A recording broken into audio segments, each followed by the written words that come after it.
ఈ దుర్బోధన పట్టించుకోకండి అనేదానికి పేర్లు చెప్తున్నాను. నంబర్ 1 RCM, వాళ్ళతో వాదించకండి, మీరు వాదించిన వాళ్ళు వినరు. నంబర్ 2 యెహోవా సాక్షులు. పేరేంటి? యెహోవా సాక్షులు, కానీ యెహోవాకు వీళ్ళకి ఏ సంబంధం ఉండదు.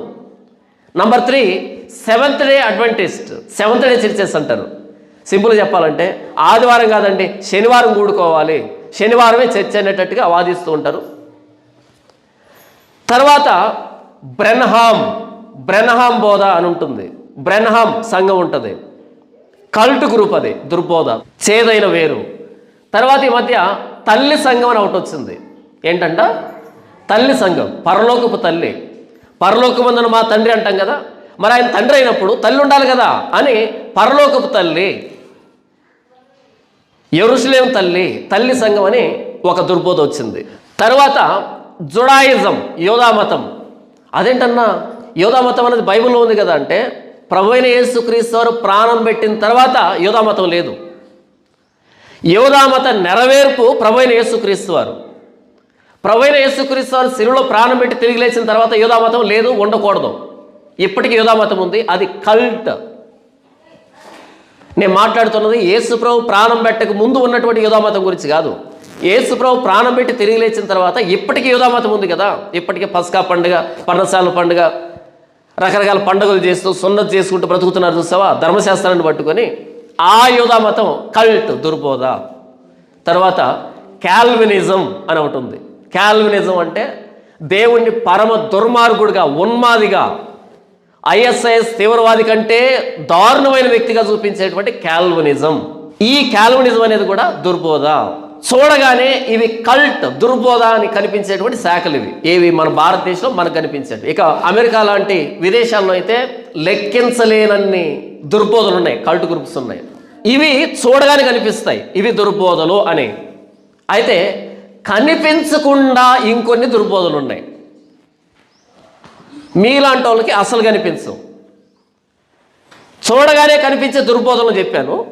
ఇప్పుడు కనిపించకుండా ముసుగులో ఉన్నటువంటి దుర్బోధన గురించి చెప్తాను, వినండి. కేరిస్మాటిక్ మూమెంట్ లేదా పెంటికోస్టలిజం,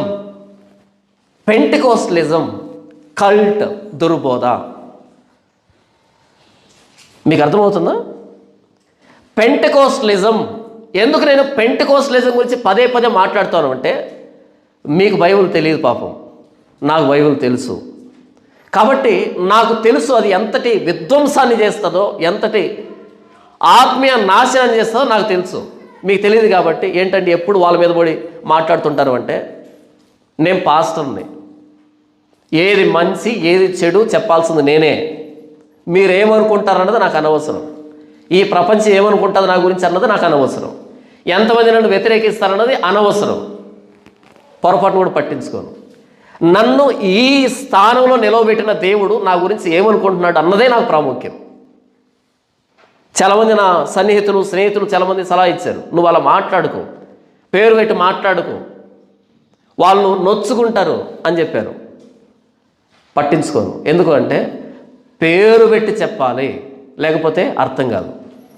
నేను కల్ట్ గ్రూప్స్ అని 1 గంట ప్రసంగం చేశాను అనుకో, మీకేం అర్థం కాదు. ఏదో చెప్పాడు ఆయన, ఏదో కల్ట్ అంట, వచ్చే వారానికి మర్చిపోతారు, మీకు తెలియదు. పేరు పెట్టి చెబితే మీకు అర్థమవుతుంది. చాలామంది అనుభవజ్ఞులు, వయసులో పెద్దవాళ్ళు నాకు ఫోన్ చేసి చెప్పింది ఏంటంటే, నువ్వు వాక్యాన్ని బాగానే చెప్తున్నావు కానీ పేరు పెట్టి చెప్పొద్దు ప్లీజ్, పేరు పెట్టి చెబితే వాళ్ళు హర్ట్ అవుతారు అని చెప్పారు. అప్పుడు నేను తిరిగి చెప్పింది ఏంటంటే, ఎప్పుడైనా మీరు రైల్వే స్టేషన్కి వెళ్ళారా? వెళ్ళాం. అక్కడ జేబు దొంగలు ఉన్నారు జాగ్రత్త బోర్డు చూసారా? చూసాము. దాని కింద ఫోటోలు ఉంటాయా, పేర్లు ఉంటాయా? ఫోటో ప్లస్ పేరు 2 ఉంటాయి. ఎందుకు? జేబు దొంగలు ఉన్నారు జాగ్రత్త అన్నప్పుడు ఎవడు జేబు దొంగ ఎంతకి? మీకు అర్థమైందా? జేబు దొంగలు ఉన్నారు జాగ్రత్త అంటే ఎవడు జేబు దొంగ? మన పక్కన ఉన్నాడు మంచోడా? ఎలా తెలుస్తుంది? కాబట్టి ఫోటోలు తగిలిస్తారు, వీడు దొంగ, వీడు దొంగ, వీడు దొంగ, వీడు కనిపిస్తే వీడు దొంగ అని గుర్తుపట్టు అని.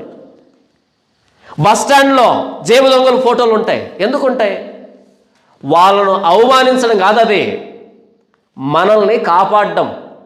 ఇంకొకసారి చెప్తా వినండి. జేబు దొంగలు ఉన్నారు జాగ్రత్త అని ఫోటోలు అతికించడం, వాళ్ళని వెక్కిరించడం కాదు. వాళ్ళు వెక్కిరించడం ఏంటి? వాళ్ళు దొంగలు. మనల్ని కాపాడడం, మన జేబులో ఉన్న డబ్బుని కాపాడడం,